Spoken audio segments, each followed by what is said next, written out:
Welcome to Radical Truth to Power, the progressive news show with less BSery. I'm your host, Marlon Clyburn, and on today's show, we are jammed packed. So this introduction is going to be real short. Once again, if you are YouTube on Facebook and you want to comment, please provide your name first so I can address you accordingly. Please do not forget to like, share, and subscribe. It will really help the channel out. I am also posting on the podcast, which is under the exact same name, Radical Truth to Power. I'm on every podcast platform. So if you're listening to me on my podcast, check me out on YouTube. If you're on YouTube, check me out on my podcast. But right now, let's get started.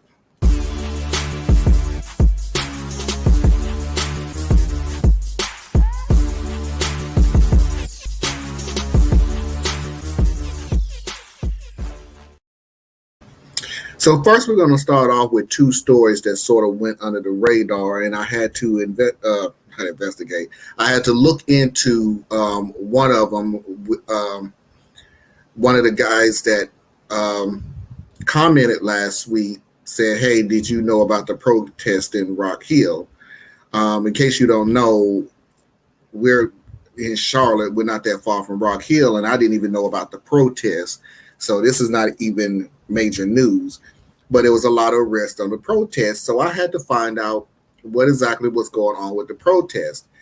And what happened was there was two brothers who was arrested, and the arrest was live on Facebook. And apparently the arrest was a little too rough for people's liking. The two guys that was arrested was Trevor and Ricky Price. Now,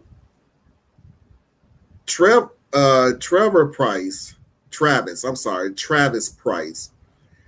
Travis Price is telling everybody that he shouldn't have gotten arrested at all. He didn't do anything wrong. That goes without saying that, of course, they didn't do anything wrong. So I'm going to read what the report said, what the police report said, the reason that Travis was arrested. According to the police, Travis used his body to bump the officer backwards as he continued trying to get near his brother to reach for the items while yelling. This is what police says Travis was forced back and told he was under arrest for interfering and physically containing officers. Police said Travis shoved officers, refusing to comply with orders to place his hands behind his back. Police says officer pushed Travis against a large tank behind him, telling him to put his hands behind his back. According to the police, Travis did not comply, and officers began to struggle with him while trying to get control. While trying to get control, police says officers and Travis went to the ground. Now, that is the police report that came out, and we have been on here long enough to realize that you don't listen to the police report, and the police department shouldn't not have released it because Travis got an attorney. The attorney got a hold of a video from a gas station across the street that showed the whole situation. None of what the police said happened, not to Travis. None of what they said was happening. What happened was that Travis was getting the jewelry from his brother who was arrested. The cop was getting the jewelry from his brother and handing it to Travis.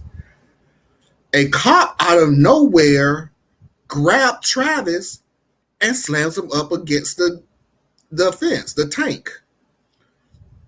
In the video, you can see Travis have his hands up like, I'm not doing anything. I'm not doing anything. And right as soon as he did that, and this is the sad part about it, is he looks over to the cop who was handing him the jewelry to begin with and going, why are you letting him do this to me? I'm not doing anything. So the cop, Travis was up against the tank, wasn't moving, complying, if you will. Complying to what? Because he wasn't doing anything to begin with. And the cop just all of a sudden grabbed Travis's by his neck. This is in the video. Grabbed Travis by the neck and takes him down to the ground and arrests him. That's what the video shows. That matches nothing of what the police released.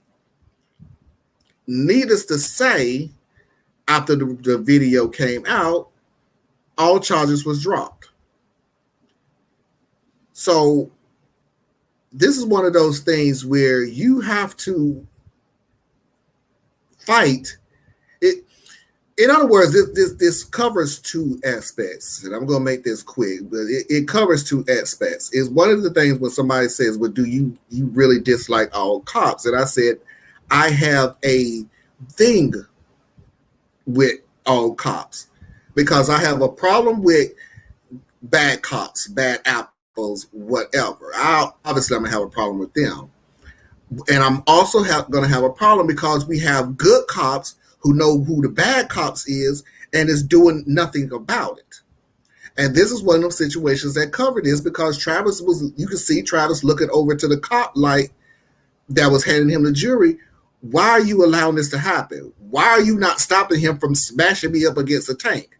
Why are you allowing this to happen? And the cop did allow it to happen. He did allow it to happen.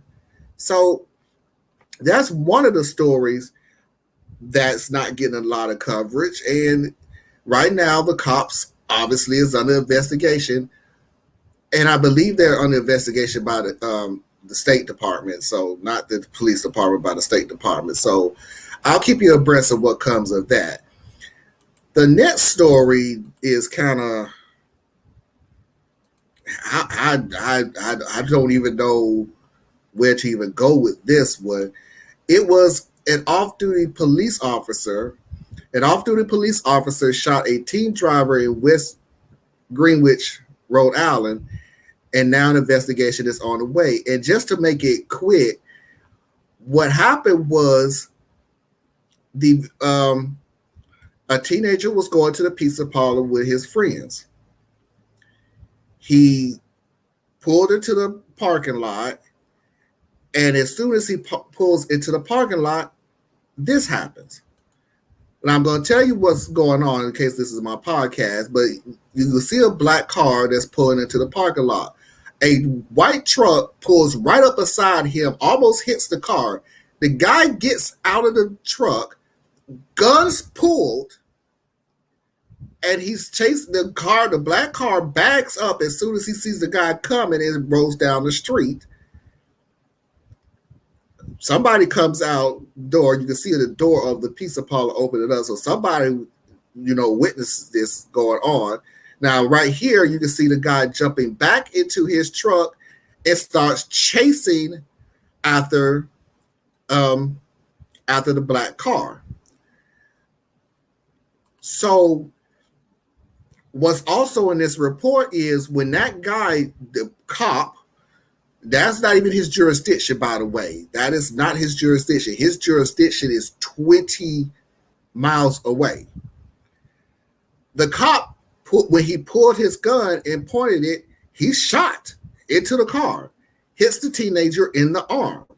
The teenager drives off. The cop jumps back into his truck and chases after them. They finally pulled him over. The guy, the teenager, I should say, the 18-year-old teenager, he has no idea who calls the cops. He has no idea who called the ambulance, because eventually somebody called the ambulance. And the teenager did finally pull over because he's shot. He has no idea what was going on. Now, preliminary reports, and if this is true, this gets a lot worse, guys. If it's true, this started off as road rage. In other words, this is something that happened farther up the street before the black car went into the pizza parlor. This was a sign of road rage. You got a cop, undercover cop, should have said that to begin with, but he's an undercover cop, undercover off-duty. I apologize. He was an off-duty cop, plain clothes. Witnesses said he did not say anything about he's a cop. He's in plain clothes, so he don't look like a cop. All you see is a white truck that almost hit your car. The dude jumps out with a gun already pulled, pointed at your gun, and shoots. So needless to say, again, this is an investigation, but if this is correct and this was road rage, okay, you got a cop out there and cops out there probably that's doing road rage, and this is something that come on, y'all, this is getting bad, and it's getting bad because again, these are two stories that went under the radar. These are two stories of police brutality, police shooting, because apparently this dude really wanted to hurt this guy. I don't know what he could have did on the road that you wanted to kill him, because you shot into the car. You don't know what you hit. You just shot. And then you chased after him after you shot him. So I don't know what could you hit, what a teenager could have possibly did on the road where it doesn't look like there's a scratch on you, doesn't look like there was a scratch on the truck, so it looked like nothing was wrong, but you decided you were just so pissed off and so angry, you decide, I'm going to shoot into the cop. That cop need to absolutely be fired. And chances are he probably is, but that's not going to change anything, because if he can go to the next town over and get a job again, which 9 out of 10, that's exactly what's going to happen. Or he's going to live off his pension, which is probably right now in the tens of thousands, or both. But, oh boy. But anyway, like I said, these are two stories that went under the radar, and I wanted to bring it to you. So let's get to our main topic. Well, nope. Sorry, can't get to the main topic. I actually got one more story. And that one more story is, share my screen here. QAnon supporters express boredom with the same old Trump speech. This is getting ridiculous. And what this basically is saying is that Trump had a rally Saturday. I talked about it that same day because I showed a video of Trump. There was a security guard at the Trump rally that basically in a nutshell was telling everybody in the crowd, if you have a Q on or anything with a Q on it, you can't come into the rally. And instead of you thinking, oh, he done flipped on us, oh, he done forgot who made him popular and everything else, our savior, and our savior has flipped on us. No, these guys turn around and try to figure out, okay, we'll just turn the shirts inside out. Okay, and it's like, so y'all still trying to get in? So they finally went in and was bored, apparently. So, just to read an excerpt, both QAnon and longtime supporters of former President Donald Trump criticized his Saturday night speech in Wellington, Ohio, accusing him of the same old grievances against Democrats and his 2020 election loss to President Joe Biden. QAnon supporters, some of whom are the former president's most frantic, online backers, sent a barrage of messages to the Telegram app that expressed boredom and even anger at the speech Trump described as the very first rally of the 2022 election. Yeah, okay.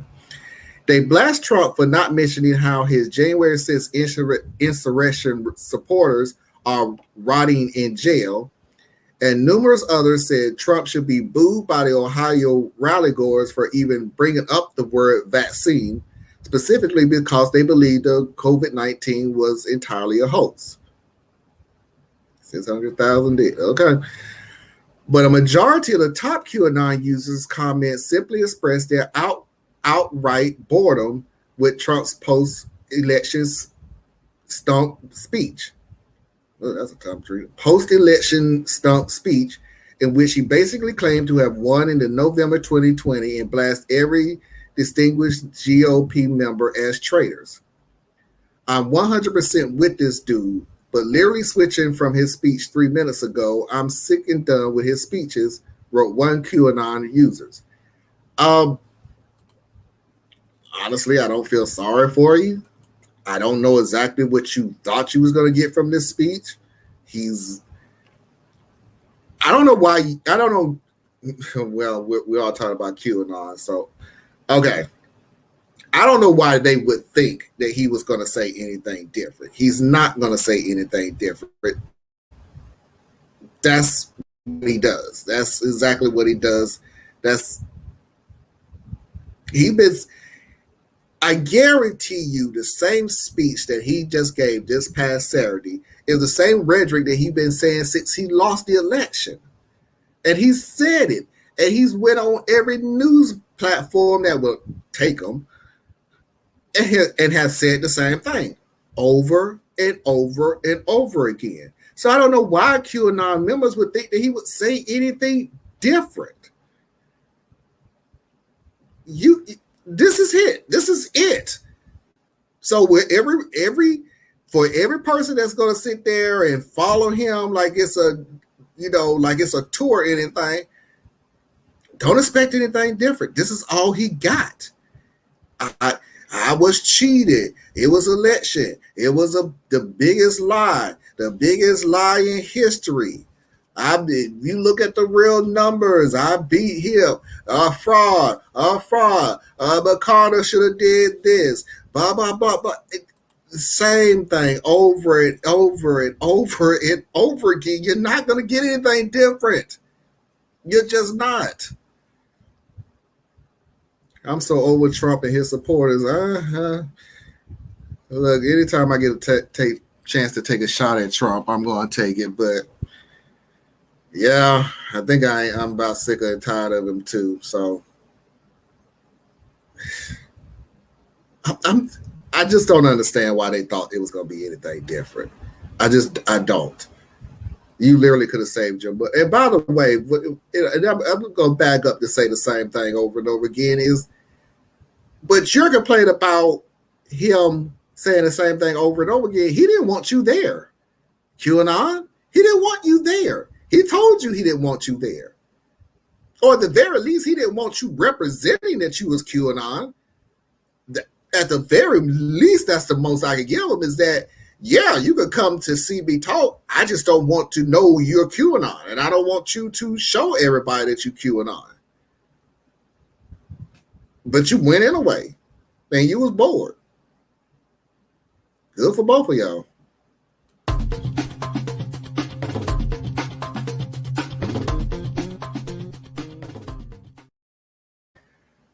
Our main topic. And boy, this is going to cause a rift. And I just don't care. The only reason I even bringing this up right now is because I just so happened to come across an NPR article.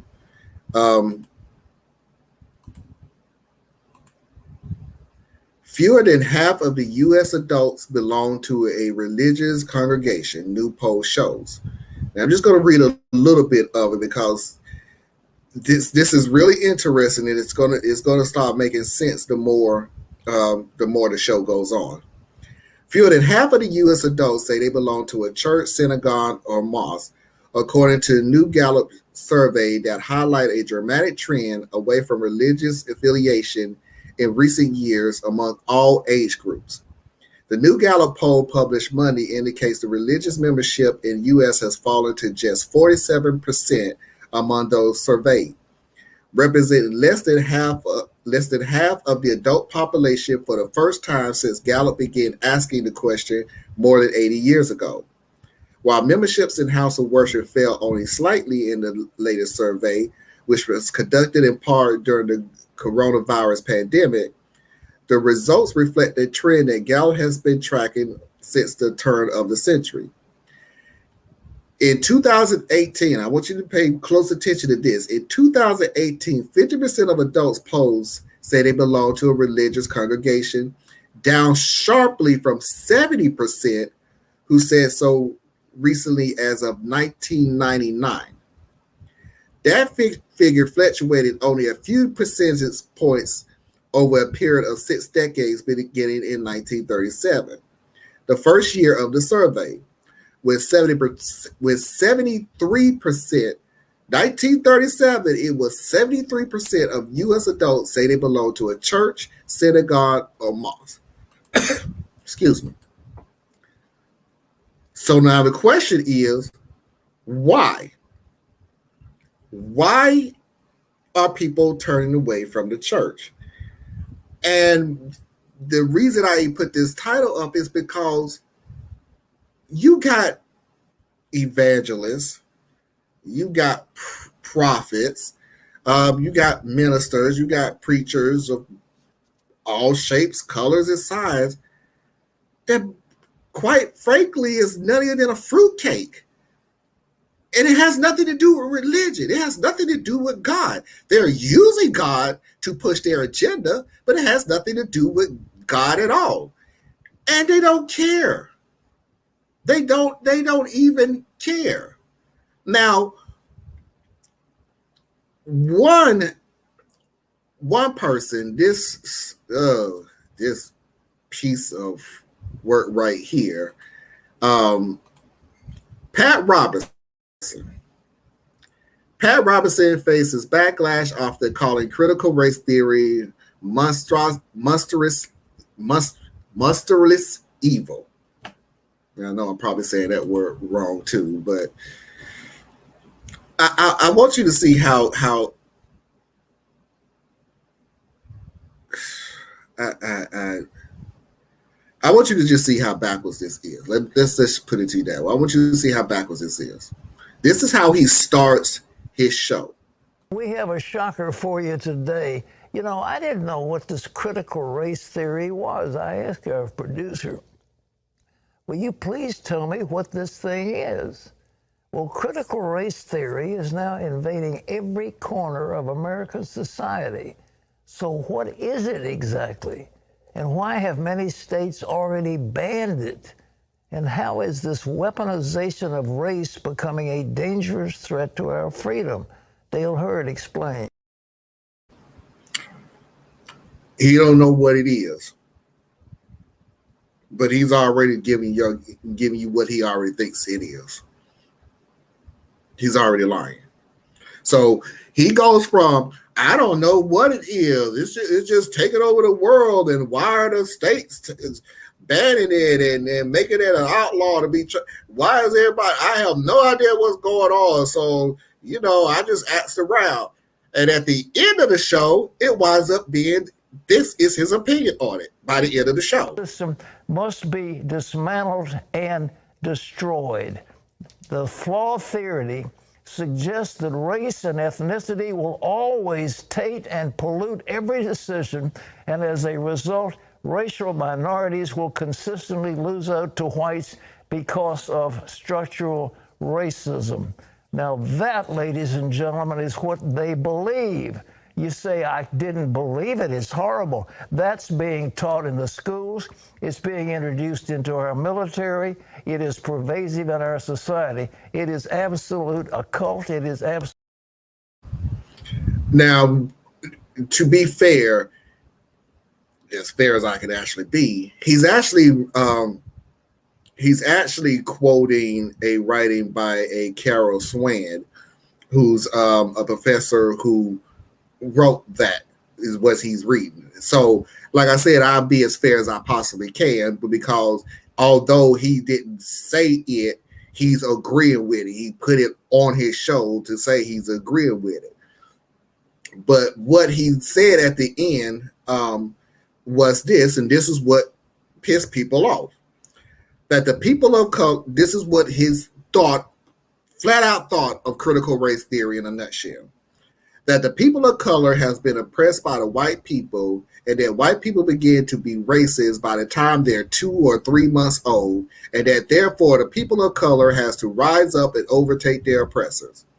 And then having gotten the whipping handle, if I can use that term, which you shouldn't, then to instruct their white neighbors how to behave.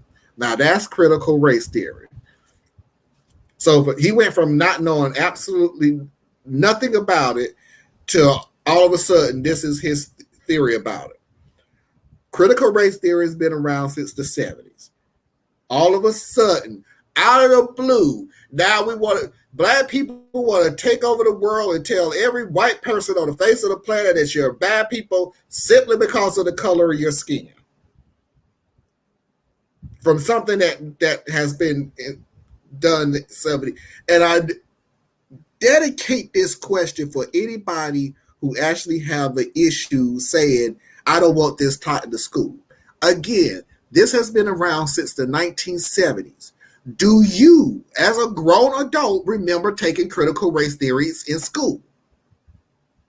So if you didn't take critical race theory when you was in school, it didn't all of a sudden show up. It didn't all of a sudden just pop up from out of the blue. It didn't all of a sudden be taught into our military.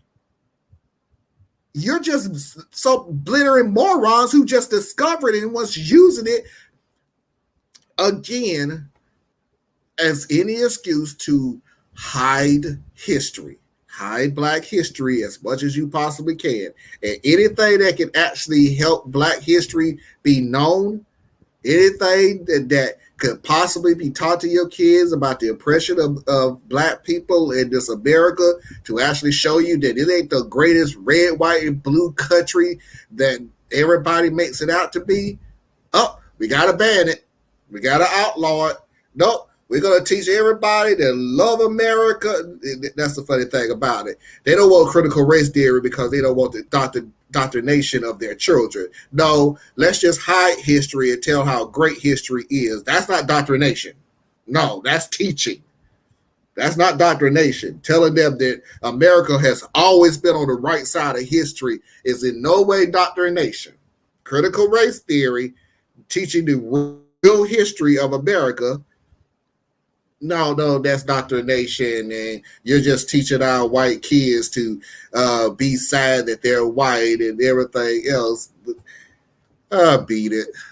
Like I said, if anybody comes up to you and say, I don't want critical race theories being taught in school, just look at it and say, do you remember taking critical race theories in school?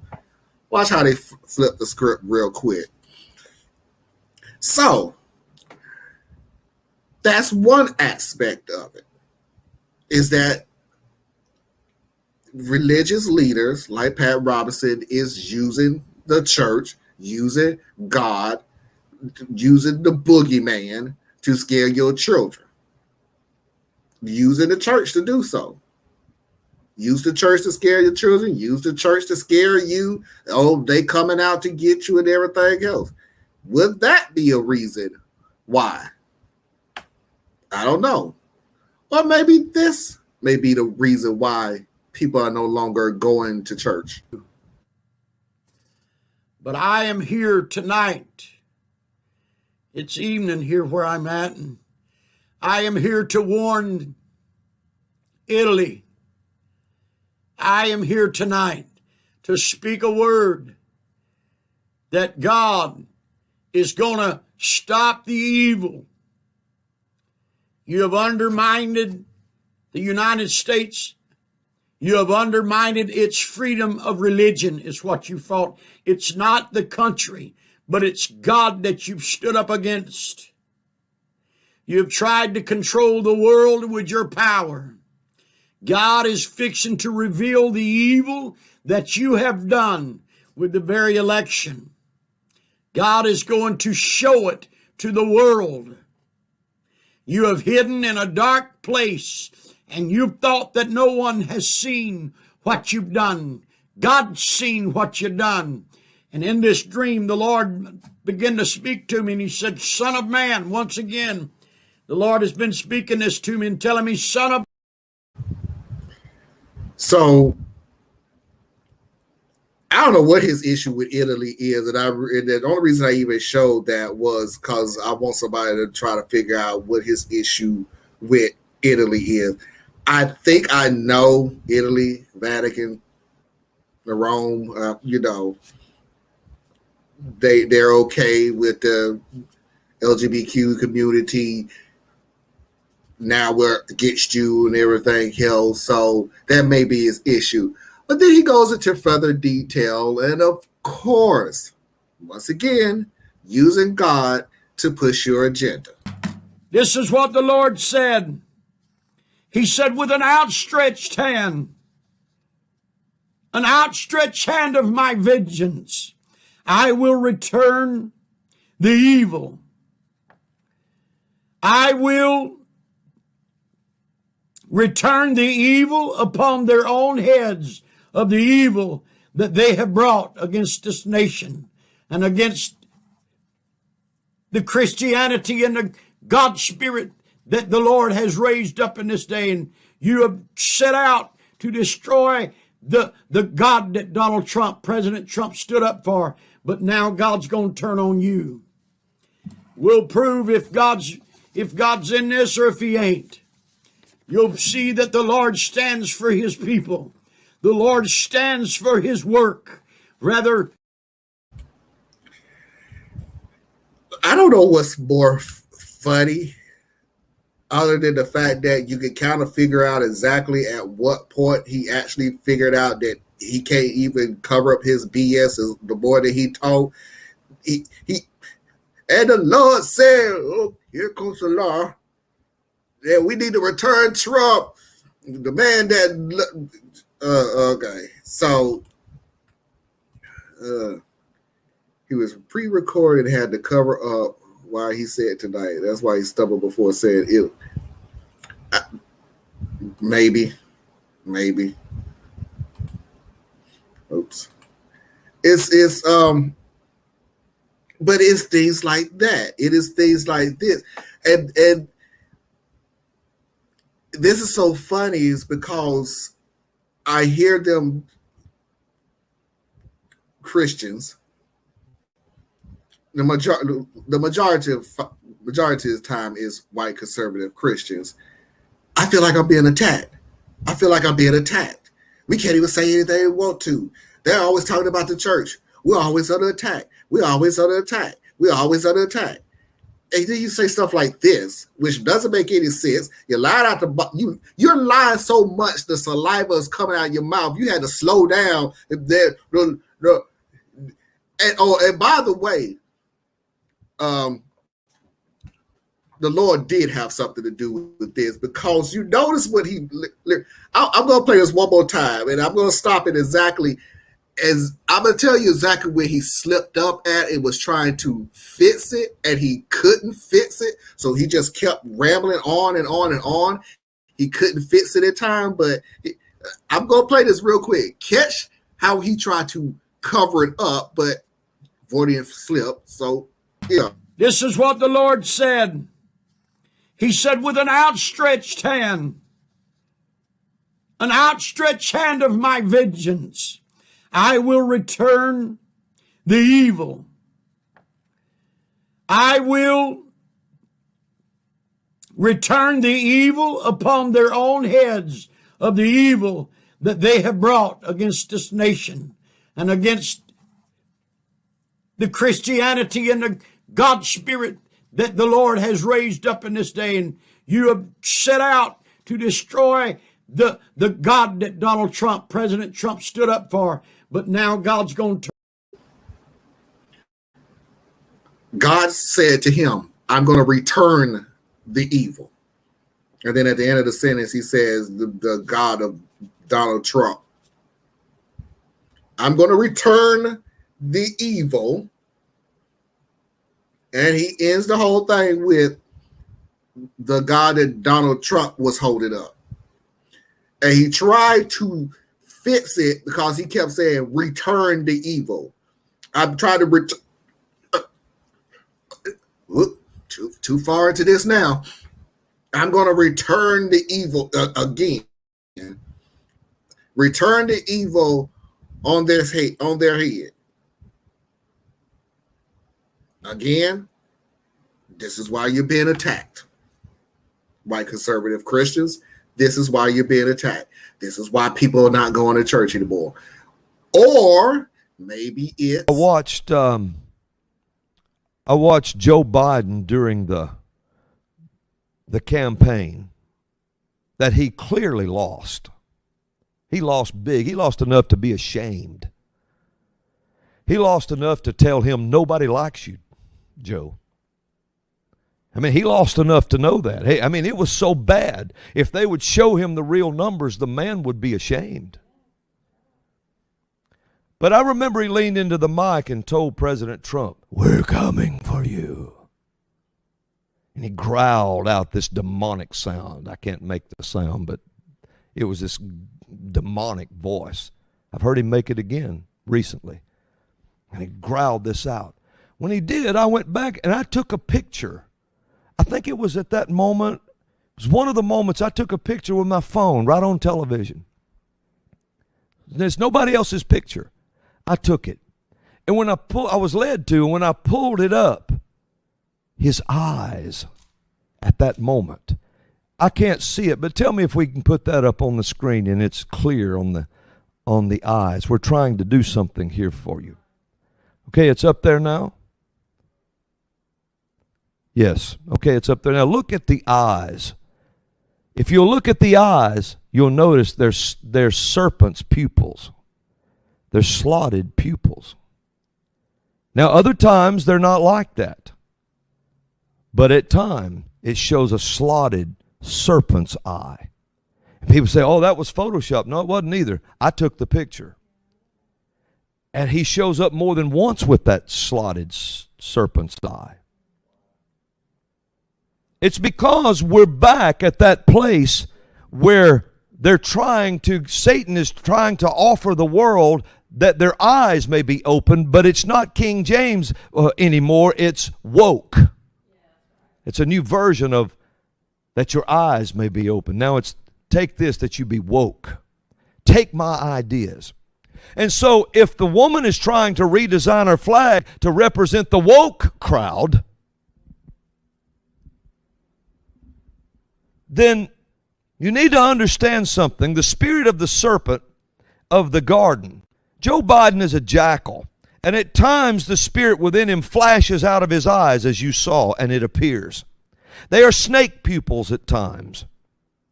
And right now the woke crowd is saying, reach and eat this fruit so that you can be woke, or that your eyes may be open.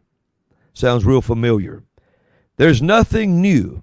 It is an attempt to cause a whole nation to fall, but a larger attempt to rule the world and bring it into tyranny and bondage.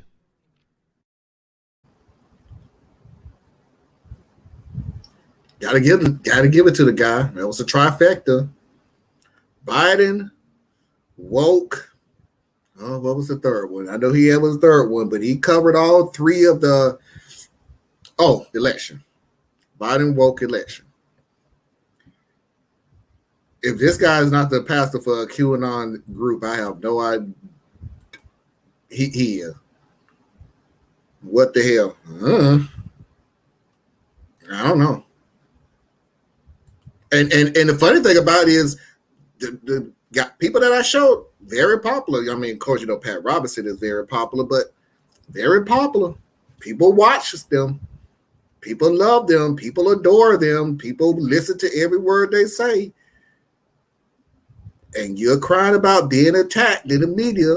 You're worried about people not wanting to go to church because, quite honestly, you have enough people right now who just... And of course, all of this is my opinion. But I remember growing up, I went to church and got the word of the Lord. This is what the Lord wants. This is what the Lord loves you. This is what you need to do when you get out, blah, blah, blah, blah, blah, blah, back and forth, so on and so forth. For all my life, that's what I've heard. And now it has turned into, and God wants Trump to win. And if you're woke, that's a part of Satan. And I'm taking pictures of people's eyes and they look like reptiles. This is what you want people to constantly go get up in the morning, every Sunday morning, drive however far it is to drive to that church and hear this crap. You want to hear stuff about Italy being bombarded with meteorites or rocks, or I don't know. The evil's returning. The evil's returning. And you wonder why the numbers are low, because they're not preaching the word of God. They're preaching the word of man, and they're preaching the word of certain men, certain men. They're teaching, they're doctoring their audience into political think tanks, and you need to dislike these certain people because of the word of God. And you need to like these certain people because of the word of God.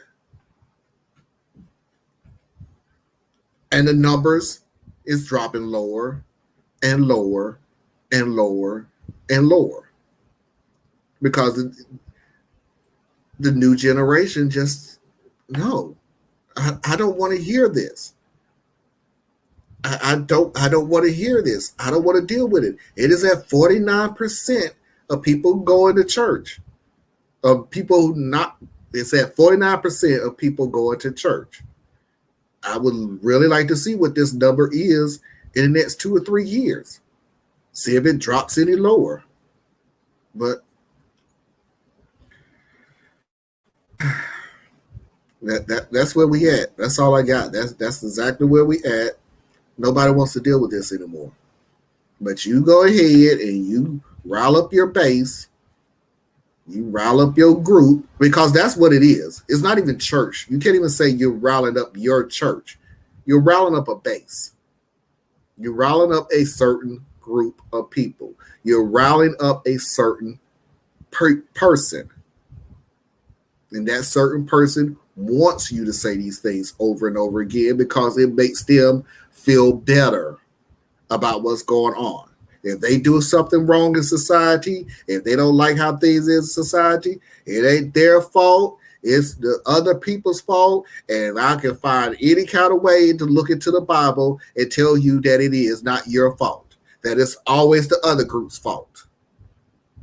And I am going to look into this Bible, and I'm going to find scripture that's going to prove that it's not your fault.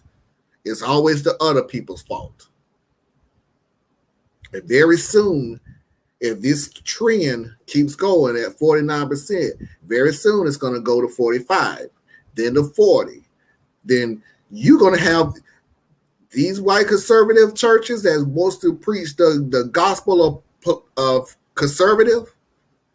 You're going to have all the churches to yourself because the other people is just going to get sick and tired of you and not going to come at all. I'm done with it.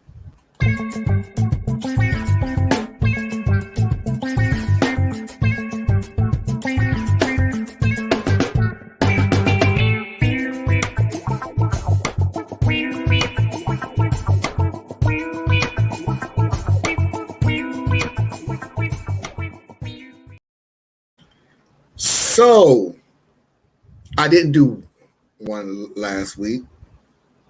Foxy's video of the week. I didn't do one last week.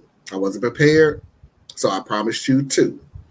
In case you're new to the show, Foxy gives me videos that I have never seen before, that I'm supposed to just look at it for the first time, and I'm supposed to, react to it.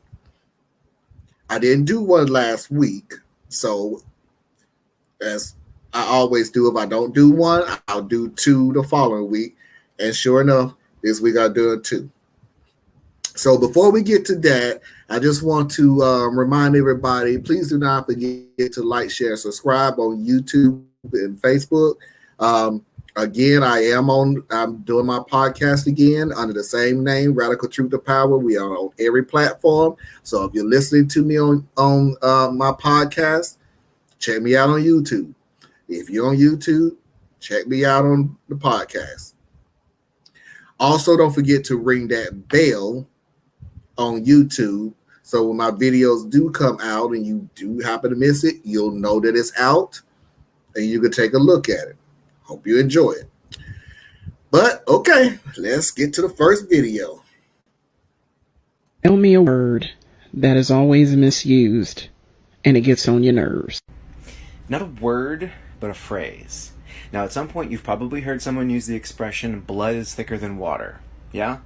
And when they said that expression, they probably meant nothing's more important than family, because that's what most people mean when they say that. However, it's a shortened version of the full idiom, which is, the blood of the covenant is thicker than the water of the womb, which means that the bonds that you form of your own choosing are the strongest bonds. Or AKA, the family you choose is more important than the family you're born with. AKA, literally the exact opposite of what people use that expression to mean. Drives me fucking crazy.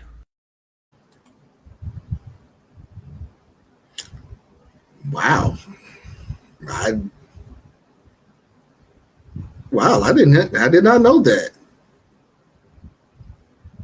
And yeah, if that's true, I have to look that up. You know, if that's true, then yeah, we've been using that phrase role for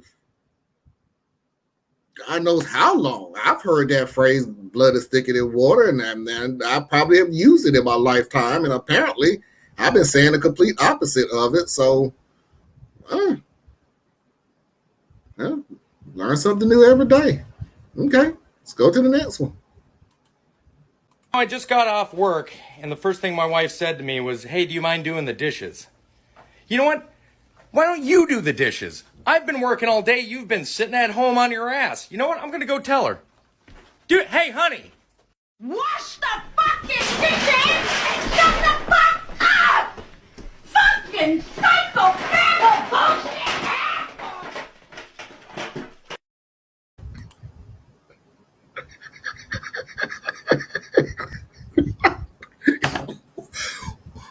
Why did you let her toss you into the dishes? Oh my God. Oh my God. Wow. Okay, I'm sorry, guys. I'm sorry. One more time. I just got off work, and the first thing my wife said to me was, "Hey, do you mind doing the dishes?" You know what?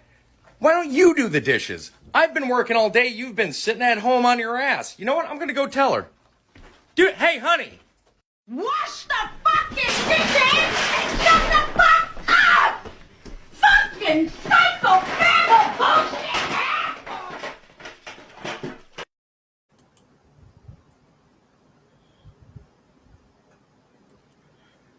I don't even know what's more fun. No, I'm not gonna lie.